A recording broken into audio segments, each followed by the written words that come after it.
안녕하세요. 식당을 운영 중인 60대 여자입니다. 내가 모르는 곳에서 뭔가 엄청난 일이 일어나고 있었다는 걸 나중에 알았을 때, 내가 정말 아무것도 모르고 있었다라는 걸 알았을 때 충격은 믿겨지지도 않고 허무하고 서운하고 온갖 복잡한 감정들이 물밀듯이 내게 밀려오죠. 하지만 저는 무엇보다 슬프고 미안한 감정이 더 컸습니다. 제가 지금 무슨 이야기를 하는지 감이 안 오시죠? 그럼 지금부터 제 사연을 들어주시길 바랍니다.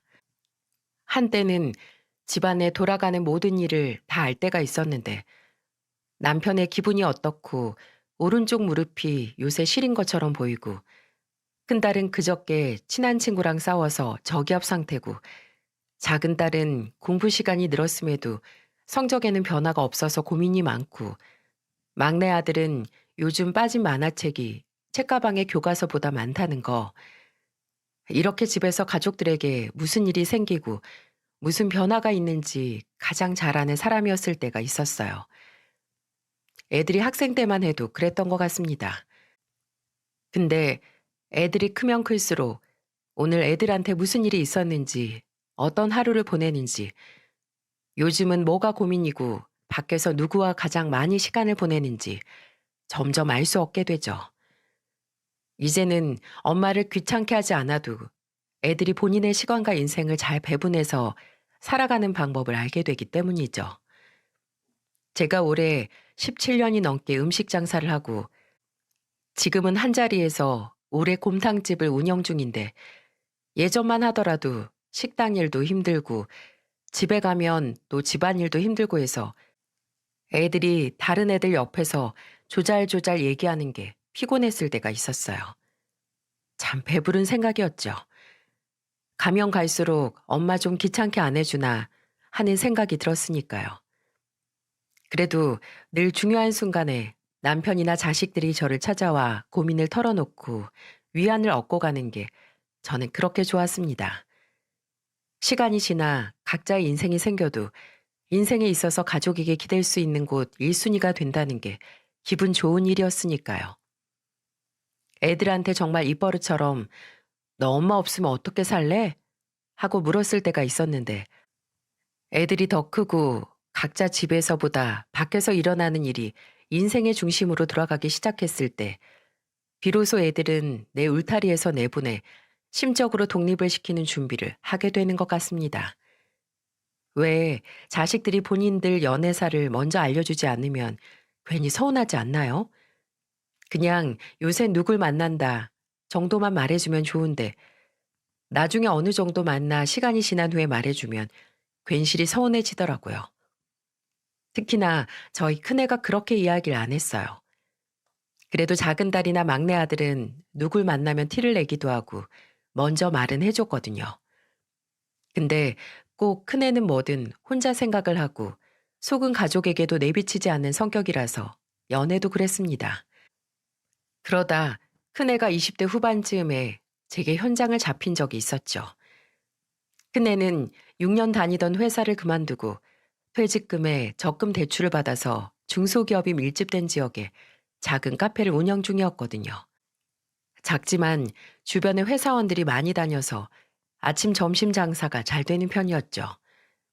하루는 제가 장을 보러 갔다가 딸이 부탁한 식재료가 생각이 나서 같이 구매를 하고 가는 길에 딸에게 주고 가려고 카페에 들렀거든요. 딸 카페 마감 시간이 오후 8시였는데 시간 맞으면 짐하고 같이 딸도 딸이 자취하던 집에 데려다 줄까 하고 갔던 거죠.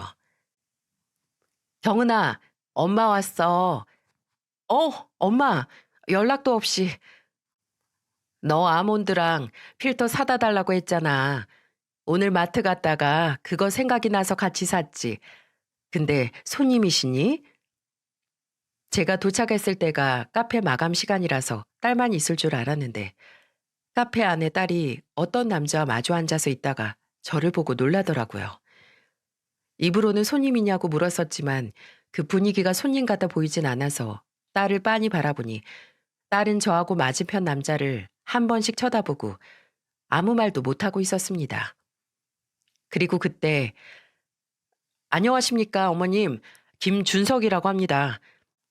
경은이, 아니, 경은 씨와는 작년부터 만나고 있는 사이입니다. 이런 식으로 늦게 인사드려서 죄송합니다. 그게 저와 제 사위의 첫 만남이었네요. 사위는 딸이 하는 카페 근처에 있는 제약회사의 직원이었는데, 원래는 정말 손님과 카페 주인 사이였지만, 사위가 카페에 단골이 됐고, 먼저 다가와서 그 당시 1년 반 정도 만나고 있었다고 하더라고요. 연인이 된 후로는 사위가 퇴근 후 늘 딸의 마감 업무를 도와주거나 기다렸다가 집에 데려다 주며 데이트 아닌 데이트를 했다고 하는데 1년 반이나 숨기고 있었다니 참 내 딸이었지만 대단하다 싶었죠. 그래도 숨겼던 만큼 진지하게 만났는지 처음 만난 사위의 인상은 나쁘지 않았습니다. 아니, 오히려 예의 바르고 깍듯해 보였어요. 그날 마감하고 사위가 데려다 준다고 하길래 저는 마트에서 산 것만 전해주고 가려고 했는데 사위는 바로 나와서 제 차에 있는 짐을 본인 차로 척척 직접 실어주더니 제가 차에 타고 가는 걸 배웅하더라고요. 제가 차 창문을 내리고 딸과 사위에게 인사를 하니 사위는 가까이 다가와서 허리를 숙이고 이렇게 말했죠. 경은 씨한테 더 잘하고 믿음직한 모습 보여주고 조만간 정식으로 찾아뵙겠습니다. 그리고 정말 석 달도 안 지나서 큰딸이 결혼하겠다고 사위를 데리고 와서 인사를 시켰죠. 큰딸은 사위의 성실하고 책임감 있고 자상한 점 때문에 결혼을 결심했다고 했는데 그때는 제가 보기에도 사위는 다정해 보이긴 했습니다. 저희 막내 아들이 막 군대에서 제대를 했을 때쯤 남편이 교통사고가 났었거든요. 그 후에 뇌졸중이 왔고 언어 중추에 영구적인 손상을 입어서 언어 장애가 왔었어요. 그것 때문에 이른 은퇴를 해야 했고 치료를 받고 교정을 받아서 어느 정도 의사소통이 가능해지기 전까지는 일상적인 대화도 어려웠어요. 그래도 수십 년을 같이 산 사이라고 저는 발음 치료를 받고 교정 전에도 남편의 말을 어느 정도 이해를 했기에 한동안은 제가 애들과 남편 사이에서 마치 통역을 해주는 역할을 하기도 했습니다.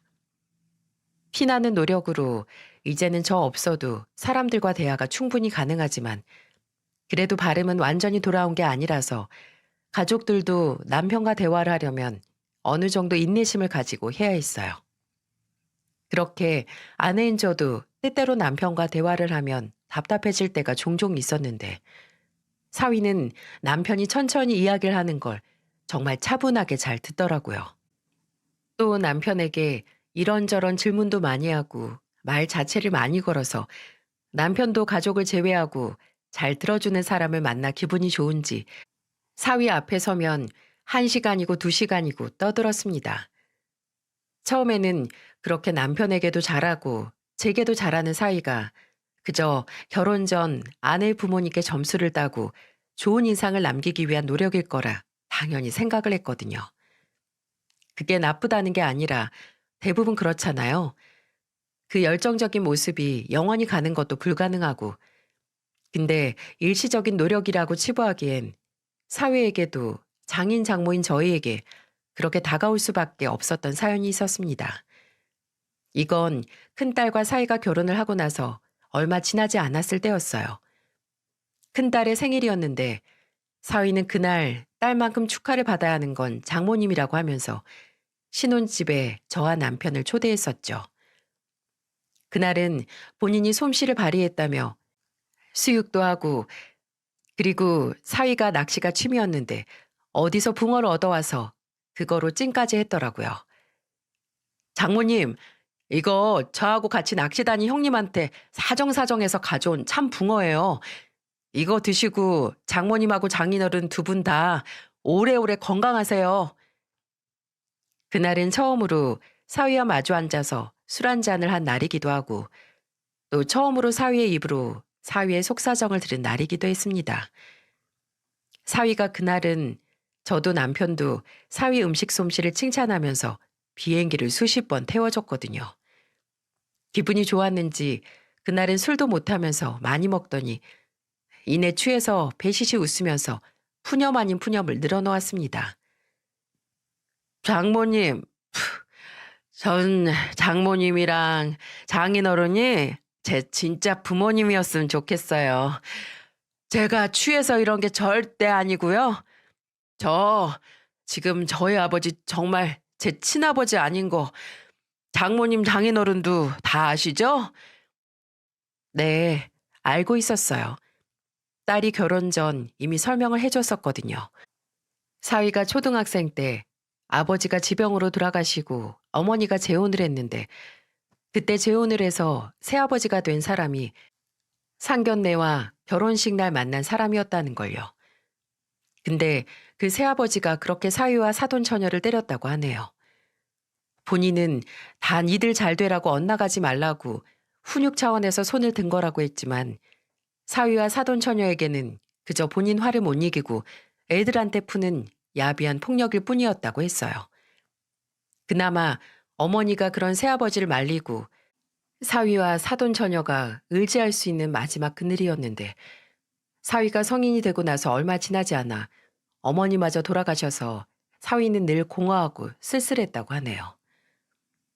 제가 정말 아버지, 아니 그 인간 아버지라고 부르고 싶지도 않아요.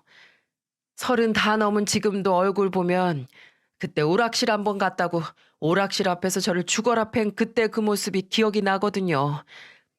어머니가 돌아가실 때 그래도 네 아버지라고 너희 키우는데 큰 도움 줬다고 인연 끊지 말고 살라고 하셔서 어거지로 아버지라고 부르고 살지.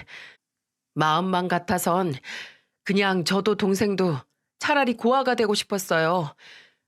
왜 난 늘 허울만 부모인 사람을 아버지라고 불러야 하나 했는데 그 인간은 그냥 아버지라고 부르기만 하고 이제는 결혼해서 이렇게 가족이 생겼으니 장모님하고 장인어른을 만나서 다시 부모님이 생긴 것 같은 그런 기분이 들기도 해서 제가 좀 마음 편하게 살 힘이 나요.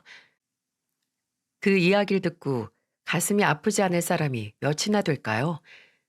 작은 딸은 형부가 아무래도 애정 결핍인 것 같다고. 그래서 받아보지 못한 애정을 갈구하고 가족을 만들어 유지하기 위해 엄마랑 아빠에게도 그렇게 사위노를 잘하려고 노력을 하는 것 같다고 하더라고요. 저도 어느 정도 거기에 동의를 했습니다. 가끔은 사위가 너무 과하게 노력을 하는 것 같기도 했거든요. 힘을 좀 빼고 이제 가족인데 좀 편해질 법도 한데 말이죠.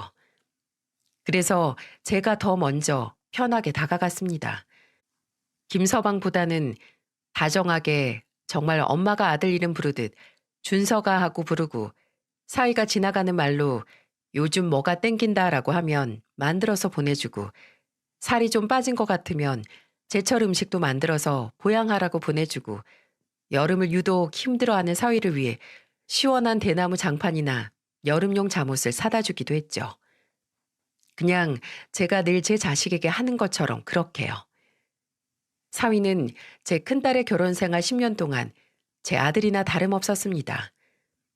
저는 정말 사위를 내 딸을 행복하게 해주고 저와 남편을 부모처럼 모시는 사위를 누구보다 애틋하게 생각했어요. 근데 그 마음과 믿음을 이런 식으로 뒤통수 맞을지는 몰랐습니다. 사위의 위선과 몇 년에 걸친 연기는 저를 눈뜬 장님으로 만들었네요. 여느 부부가 그렇듯 큰딸과 사이도 서로가 당연해지고 서로가 먹는 모습도 꼬라지가 되는 권태기가 찾아왔어요. 근데 결혼하고 애 둘을 낳아 키우는데 그런 순간이 오지 않는 부부가 어디 있겠어요? 그저 좋기만 하던 시절을 견디고 서로 참고 이겨야 진짜 가족이 되는 거죠. 근데 어느 순간부터 큰딸이 지쳐 보이는 게 제 눈에 들어왔습니다. 둘째인 손녀가 유치원에 막 들어가기 전이었을 거예요. 가끔 애들하고만 제 집에 왔었는데 혹시 사위하고 싸우고 피난을 온 건가 해서 제가 너 무슨 일 있냐 괜찮냐 물어도 큰딸은 아무 일 없다. 그냥 아빠한테 애들 맡기고 편하게 엄마가 해준 밥 먹으려고 온 거다. 장난스럽게 웃으면서 말하더군요. 큰딸이 그렇게 다 괜찮다고 해도 사위도 연락을 하거나 찾아오는 횟수가 줄어들기도 해서 둘 사이에 뭔가 문제가 있다는 건 짐작을 했었어요. 손자가 제게 엄마랑 아빠가 싸웠다는 말을 하기도 했고요. 안 그래도 속 이야기를 잘 안 하는 애가 아무리 힘들어도 일이 터지기 직전까지 아무 말도 안 하다가 속만 썩는 게 아닌가 걱정을 했는데 그것도 곧 해결 아닌 해결이 됐네요. 하루는 큰딸이 제게 그러더라고요. 사위가 요즘 건강이 안 좋은 것 같다고요. 밥만 먹으면 얹힌다고 소화가 안 된다는 소리를 자주 하면서 집에 소화제만 인터넷으로 한 박스 쌓아놓고 마신다고요. 큰딸은 사위에게 병원에 가보자고 했지만 사위는 다 나이 들어가는 과정이라고 대수롭지 않게 넘겼다고 해요. 근데 얼마 전부터 간이 안 좋은 건지 피부가 좀 노랗게 뜬 것처럼 보인다고 했는데 정말 실제로 만난 사위는 몇 달 사이에 몸이 붓고 피부가 노르스름한 빛을 띠고 있었습니다. 걱정이 돼서 저도 병원을 생각났을 때 가야 한다고 했고 사위는 안 그래도 갈 생각이었어요 라고 하더니 큰딸과 함께 병원에 가서 초음파를 해보니까 담낭에 결석이 가득 찰 정도로 생겼다는 진단을 받게 됐어요. 증상도 이미 생긴 터라 제거를 해야 했는데 병원에 다니면서 이상하게 간 수치가 오르고 하루는 황달이 심해져서 눈알까지 노랗게 됐다고 하더라고요. 병원에서는 MRI와 CT 검사를 했고 그 결과 췌장암 2기라는 충격적인 진단을 받게 됐습니다. 췌장암이 무서운 게 치료가 그나마 가능한 시기에 증상이 없어서 이미 다 전이가 되고 진행된 다음에야 병이 있다는 걸 알게 된다던데 사위는 큰딸과 제 말을 듣고 조금 더 일찍 병원에 가지 않은 걸 후회했죠. 본인 몸은 본인이 제일 잘 안다고 생각을 했는데 아니었으니까요. 명성이 악독한 병인 만큼 결과가 나오고 20일 전에 수술 날짜를 잡기로 했고 사위는 큰딸과 상의 후에 수술 전 다니던 회사를 그만두기로 했어요. 그래도 수술 후 몇 년 항암 치료를 받을 보험금이 나오기로 했고 또 나중에 사위에게 들어보니 큰딸이 먼저 회사를 그만두고 치료에만 전념하라고 했다고 하더군요. 본인이 카페도 계속 하고 있고 벌이도 나쁘지 않으니 걱정 말고 당신은 앞으로 그 힘든 치료 받을 각오 그거 하나만 하라고 했다더라고요. 물론 그 결정이 하루아침에 감정적으로 내린 결정은 아니라는 걸 압니다. 하지만 앞으로 일을 하면서 아픈 사위와 애 둘을 건사할 딸이 걱정되는 건 어쩔 수 없었어요. 저는 큰딸에게 가게까지 하고 돈 벌면서 아직 유치원 다니는 애들 보고 거기다가 사위병원 쫓아다닐 수 있냐고 진지하게 물었더니 큰딸이 그러더라고요. 병원은 수술 후에 매일 가는 것도 아니고 내가 카페 나가 있으면 애 아빠가 애들 유치원이나 끼니 챙겨주는 건 하잖아요. 나중에 애 아빠 건강 좀 돌아오고 몸 좋아지면 카페 같이 할 수도 있고 그럼 인건비 한 명 덜 나가니까. 예, 그래도 집에 아픈 사람 돌보는 거 그거 아무나 하는 일 아니야. 엄마도 아빠 사고 당하고 나서 낮에는 식당 가고 밤에는 아빠 병원 가서 새벽까지 있었잖아요. 걱정 마요. 애 아빠 다시 건강해질 거고 나도 그거 믿고 몇 년 고생하는 거 각오한 거니까. 엄마도 누구보다 잘 알잖아요. 아픈 가족 남의 손에 못 맡기는 마음. 잘 알죠.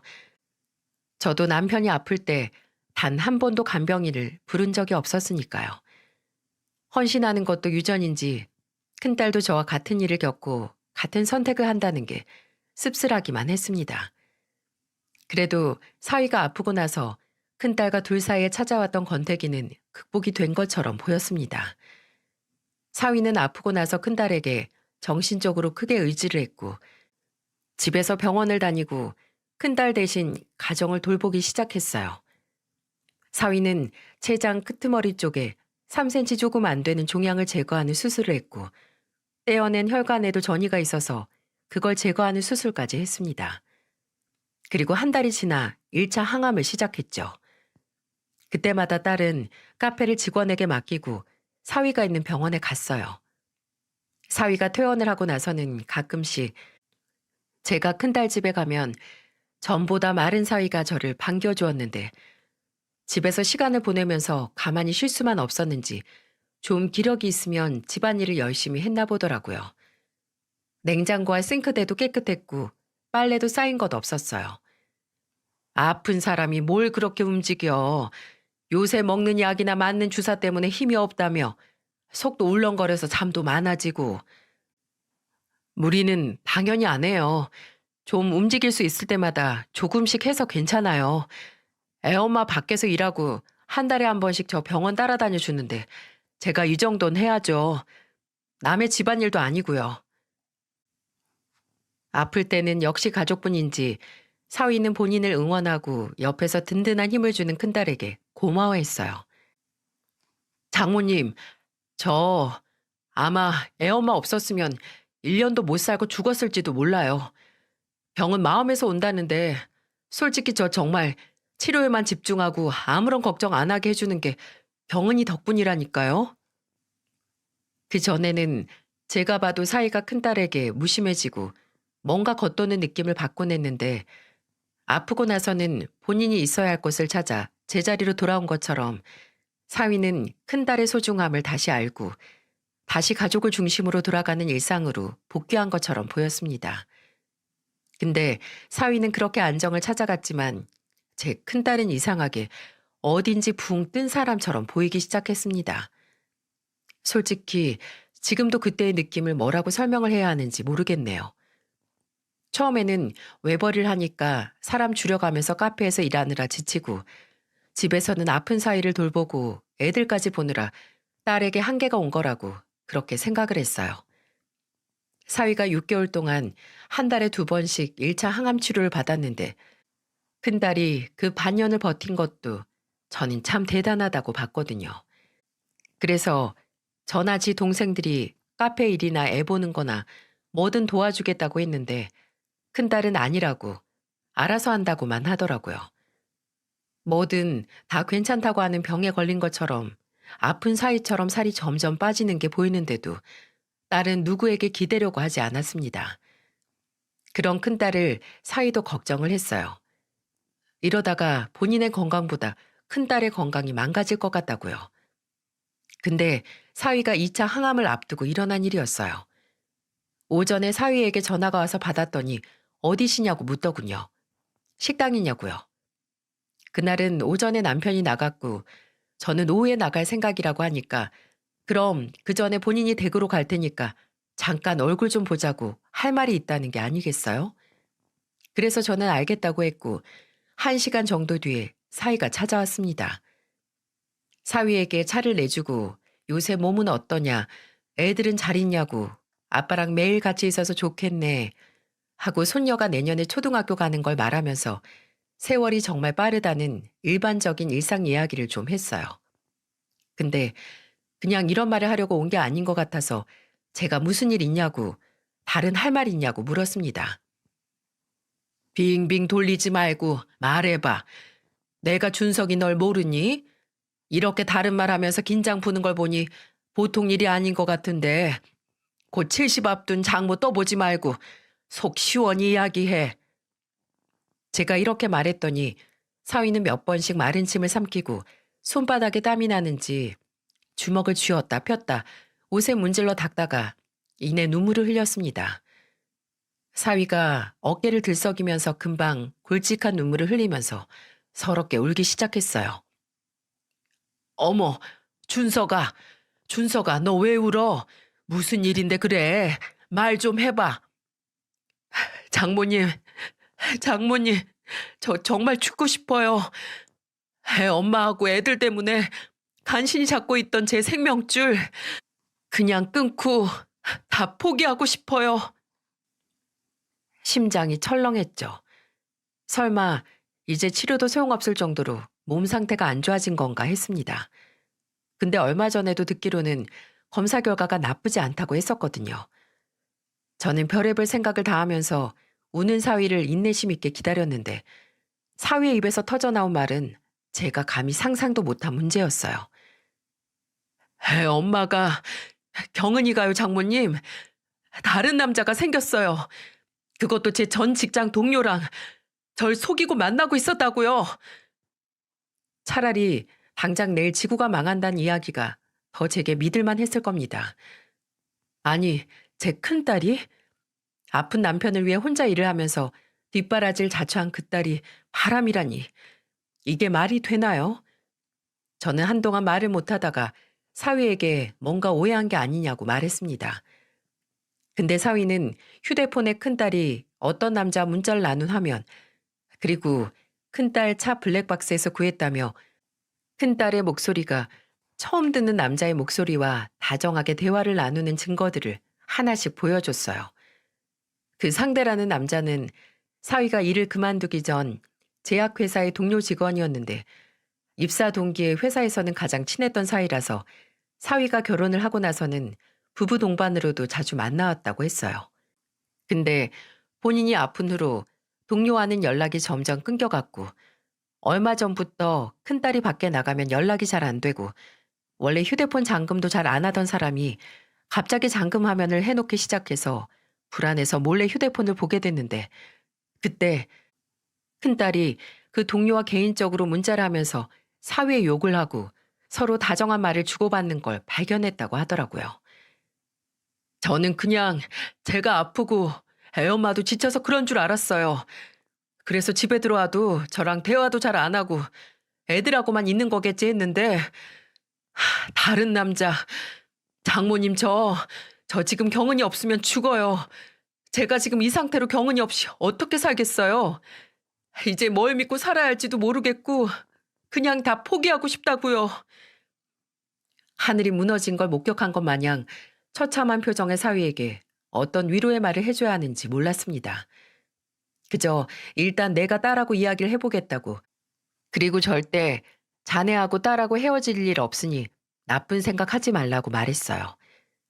그리고 며칠 뒤 남편에게 식당을 맡기고 딸을 집으로 불렀습니다. 남편이 있으면 아무래도 일이 더 커지고 남편은 사고 후 후유증으로 심장 질환도 생겨서 되도록 충격적인 소식을 접하지 않는 게 좋았거든요. 딸을 기다리면서 머릿속으로 무수히 많은 갈등을 했습니다. 어쩌다 이 지경이 됐는지, 정말 바람인 건지, 정말 바람이라면 몸도 마음도 지쳐서 한순간에 실수를 한 건지, 아니면 정말 진심으로 그런 짓을 한 건지 차분하게 대화를 하고 싶었지만 집에 온 큰딸을 보는 순간 참을 수 없는 배신감이 들었습니다.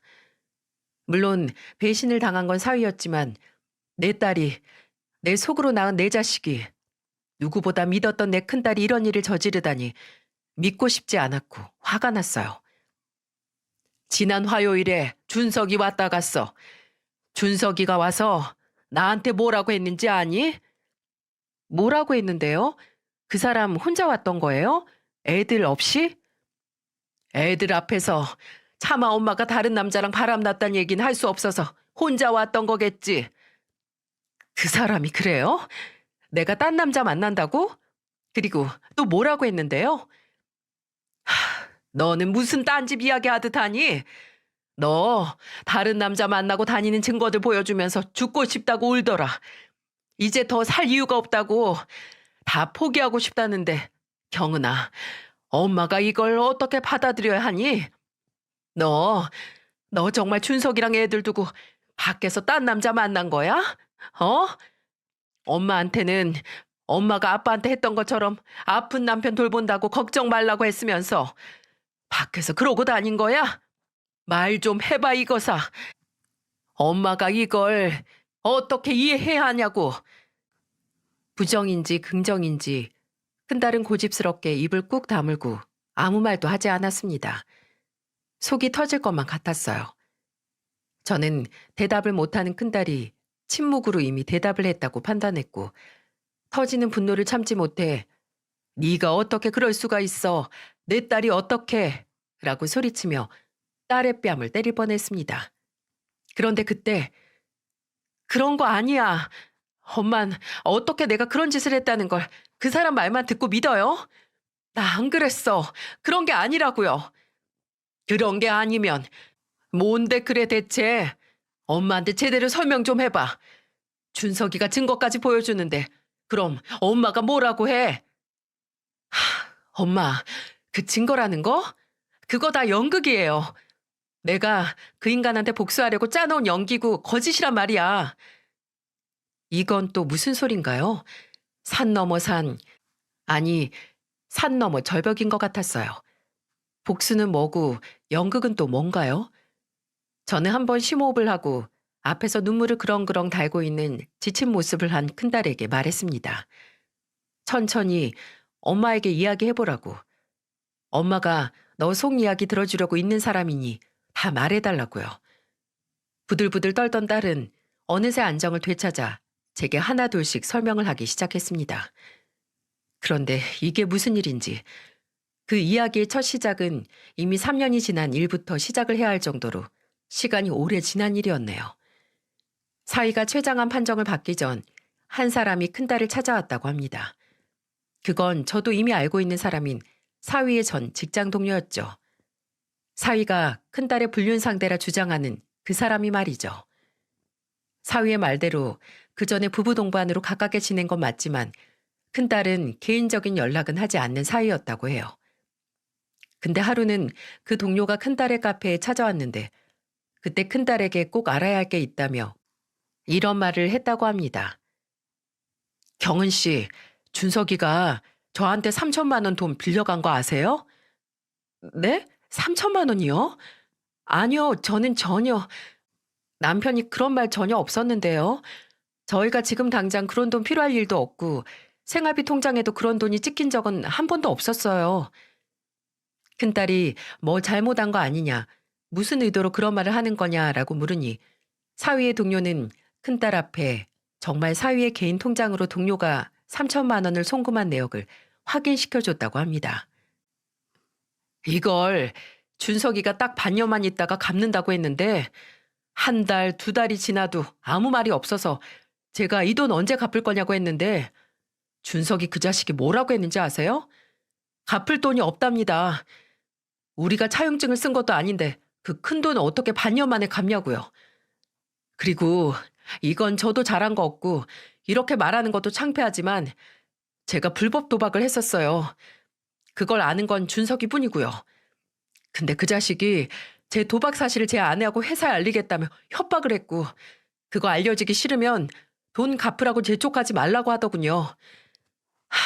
저희가 뭐 오래된 학창시절 친구도 아니지만 저는 정말 준석이를 사회에 나와서 만난 친구라고 생각을 했는데 이렇게 뒤통수 맞을지 몰랐어요. 근데 그럼 혹시 제 남편도 도박을 명호 씨랑 같이 한 건가요? 그래서 3천을 빌려달라고 했던 거예요?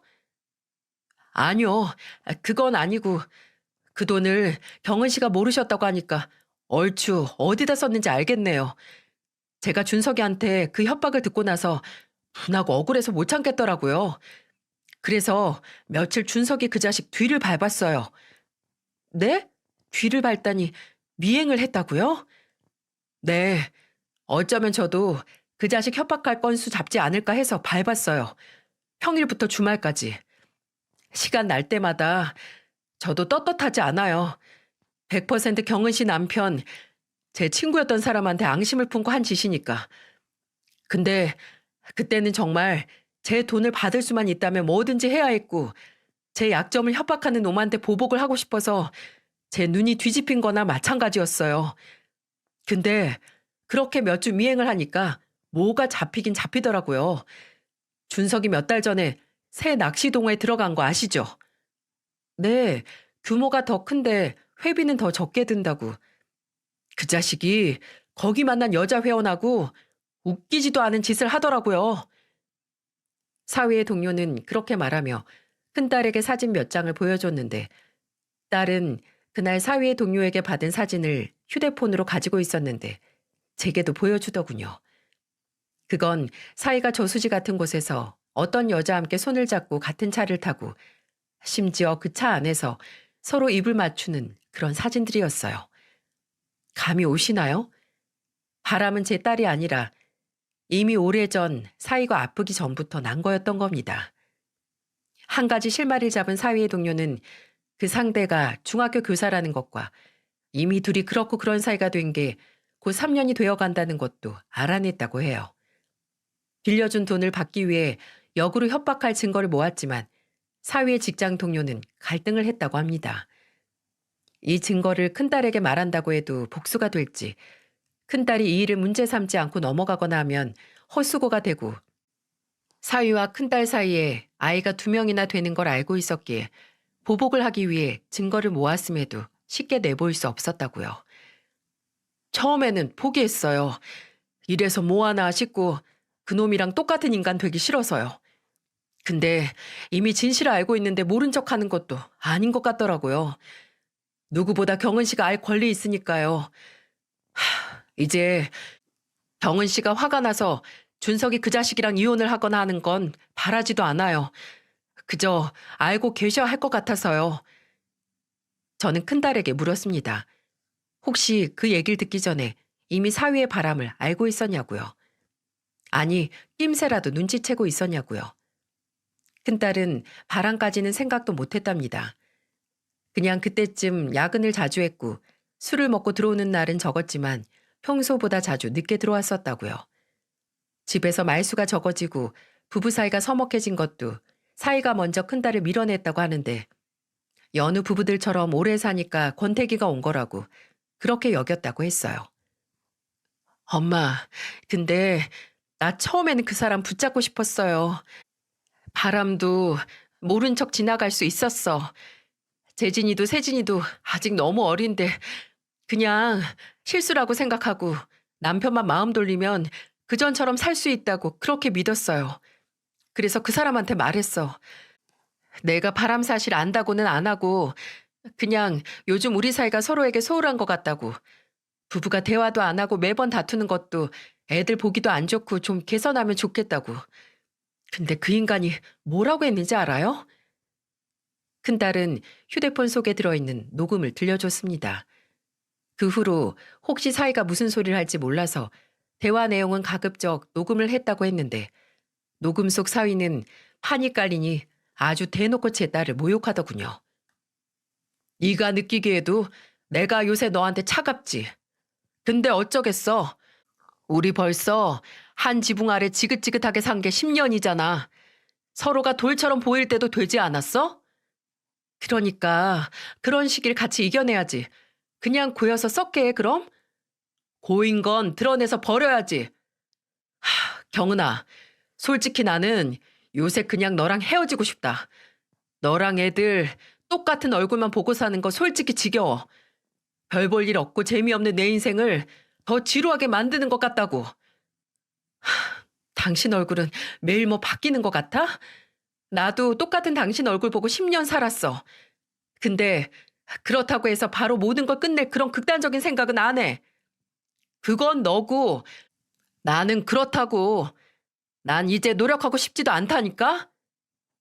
미련하게 이미 떠난 남자 마음을 잡겠다고 혼자 소가리를 했던 큰딸. 저는 이미 감정이 굳은 사람처럼 조소리를 덤덤하게 말하는 딸을 보며 그냥 죽어버리고 싶었습니다. 딸이 얼마나 괴롭고 힘들었으면 저렇게 감정을 죽여왔을까 하는 생각에 제 속이 썩어 들어가는 것 같았거든요.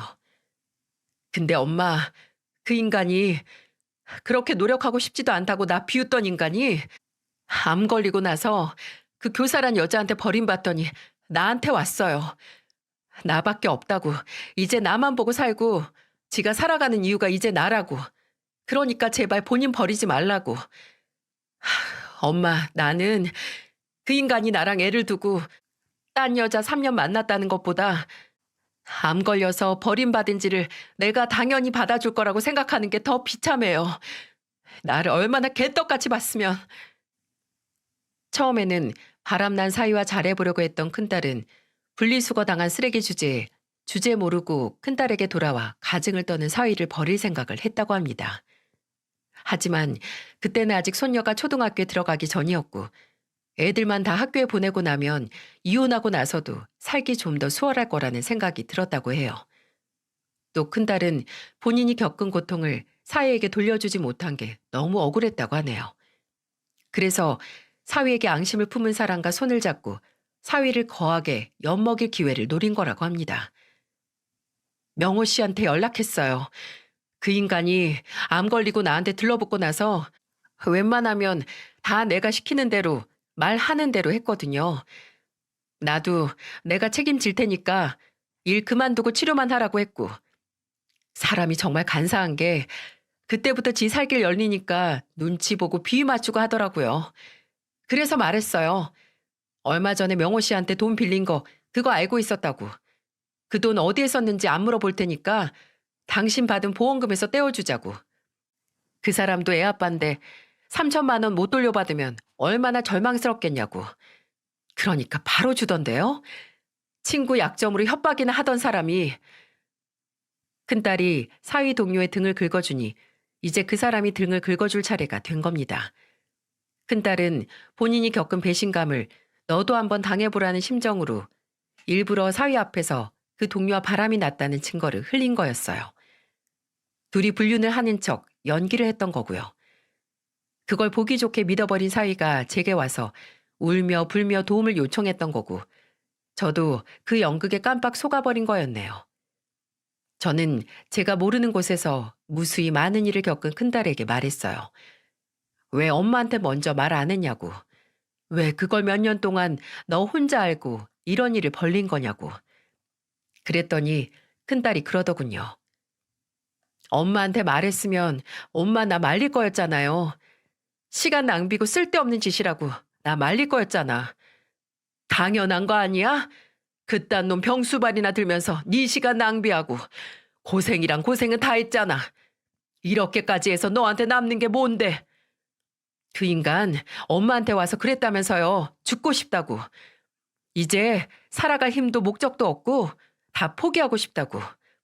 나도 딱 그랬었거든. 10년 동안 자식 낳고 믿고 의지하던 사람이 나 말고 딴 여자 만나다가 그 여자한테 버림당하고 나는 그저 아플 때 수발 들어주는 만만한 여자 취급해서 나도 죽고 싶고 다 포기하고 싶었다니까? 그 감정 그대로 돌려줬으니까 이제 됐어요. 이제, 이제 정말 끝이야. 지금도 마지막에 저 말을 하며 멍하니 허공을 보던 큰딸의 얼굴이 기억이 납니다. 그 허무함과 절망과 환멸과 정말 끝이라는 후련함까지. 저는 그 모습을 보고 울었어요. 엄마라면 자식을 힘들게 하는 문제를 대신 해결해주고 싶은 마음이 당연히 있는데 몇 년 동안 그걸 혼자 끌어안고 있게 아무것도 눈치 못 챘던 제 자신이 한심했고 또 부모라는 이유로 뭐든 자신보다 내 방법이 최선의 해결 방법이라고 생각했던 제가 부끄러웠습니다. 저는 멍하니 제가 우는 모습을 보던 큰딸에게 말했어요. 그래, 그래 경은아. 잘 참았어. 잘했어. 이제 정말 끝내자. 엄마가 네 옆에 있을 테니까 엄마랑 가서 다 끝내버리자. 큰딸과 저는 큰딸의 집으로 갔습니다. 그리고 작은딸과 아들에게도 퇴근하는 대로 큰딸의 집으로 오라고 했어요. 작은딸은 저와 큰딸과 얼추 시간이 맞게 도착을 했어요. 셋이 함께 집 안으로 들어갔을 때 손주들이 사위와 함께 있더라고요. 어? 여보, 장모님하고 처제까지 다 같이 왔네요. 무슨 일로? 상황이 어찌 돌아가는지 알 턱이 없는 사위는 얼빠진 얼굴로 있었고 일단 작은 딸은 손주들과 함께 방 안으로 들어가서 간단하게 짐을 싸게 했습니다. 손주들이 있는 곳에서 이야기를 할 수 없었으니까요. 가타부타 인사도 없이 애들과 방 안으로 쌩 들어가는 작은 딸을 보고 사위는 무슨 일이냐고 물었지만 저는 그런 사위에게 말했습니다. 애들 있는 데서 말할 일이 아니라서 애들은 준이가 데리고 내 집으로 갈 거야. 그때까지 잠자코 있게나. 지금 할 말이 없어서 가만히 있는 거 아니니까. 아마 사위는 그때 본인이 착각하고 있는 큰딸의 불륜 문제로 제가 찾아온 거라 생각을 했는지 정말 가만히 있더라고요. 15분 정도 뒤에 작은 딸이 손주들을 데리고 나갔고 저는 현관 문 닫히는 소리를 듣자마자 제가 들고 있던 가방을 사위의 얼굴에 그대로 던졌습니다. 사위는 억하고 얼굴을 부여잡고 쭈그려 앉았고 저는 고개도 못 드는 사위에게 고함을 질렀어요. 내 딸이 바람을 피워? 야 이놈아, 이 자식아. 그 말을 하기 전에 네가 암 걸리고 교사라는 네 상간녀한테 버림받고 나서 내 딸한테 들러붙었다는 것부터 말했어야지. 내 딸하고 손주들 버리고 3년이나 그 더러운 짓 했다는 것부터 말했어야지. 네? 아니, 장모님. 그게 무슨... 여보? 주저앉아서 벌겋게 부은 얼굴로 정신없이 저와 옆에 있는 큰딸을 바라보던 사위에게 큰딸은 사위의 바람 증거들을 조용히 보여줬습니다. 사위는 얼이 빠진 얼굴로 가만히 있다가 그러더군요. 이걸 언제, 아니, 이건 이미 다 지난 일이고 아무 의미 없었어요. 그래서 저도 다 정리한 다음에 다시 이 사람한테 돌아온 거고. 그래, 당신이 저지른 일은 이미 지난 일이고 내가 저지른 일은 어차피 일어난 적도 없는 일이었어. 뭐? 그게 무슨 소리야? 당신 명호랑 나 몰래 만나고 연락도 했잖아. 둘이서 내 뒷담이나 까고 나 기만한 거 내가 다 알고 있어. 장모님한테도 보여드렸다고. 머저리 같은 놈. 그거 명호 씨는 당신한테 내 덕분에 3천 빌려줬던 거 받는 조건으로 연기한 거고 나는 당신도 나처럼 상처 받아보라고 연기한 거야. 너 나랑 명호 씨가 한 연극에 보기 좋게 걸려들어서 울면서 우리 엄마 찾아간 거라고. 연기? 그걸 누가 믿어? 바람 피우고 나서 걸리니까 연기였다 뭐다 변명하는 거 아니야? 그렇게 믿고 싶으면 믿어. 이미 나한테는 네가 그 교사라는 여자랑 바람난 증거하고 명호 씨랑 이 일 계획하려고 나눈 대화도 다 남겨뒀으니까. 우리 실제로 만난 거? 명호 씨가 당신 바람난 거 알려주려고 내 카페 왔던 때밖에 없어. 당신 증거랍시고 블랙박스 영상 구한 거 전화 통화한 거고. 그게 바람이라고 증명할 거면 잘해봐.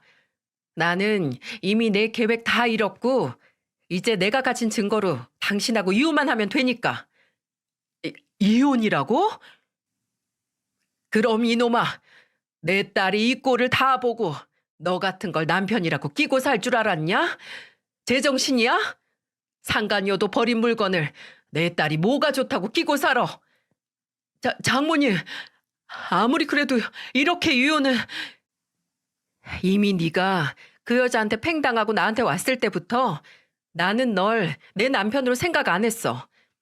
그동안 너 데리고 살았던 건 너한테서 지금 그 표정 보려고 참아왔던 거야. 모든 걸 다 잃은 그 절망적인 표정 한번 보려고. 이제 볼장 다 봤으니까 짐 싸서 나가. 그리고 어디 그 몸으로 이혼 준비도 잘하고. 사위는 못 나간다고 내 집에서 내가 어딜 가냐고 끝까지 버티더라고요. 하지만 몇 분 뒤 도착을 한 아들이 대형 쓰레기 봉투를 몇 장 사가지고 와서 사위 옷들을 하나둘 쓸어 담기 시작했습니다. 사위는 처남 뭐 하는 거야 하고 따라다니면서 말렸지만 항암 치료하면서 약해진 사위가 당해내긴 불가능했네요.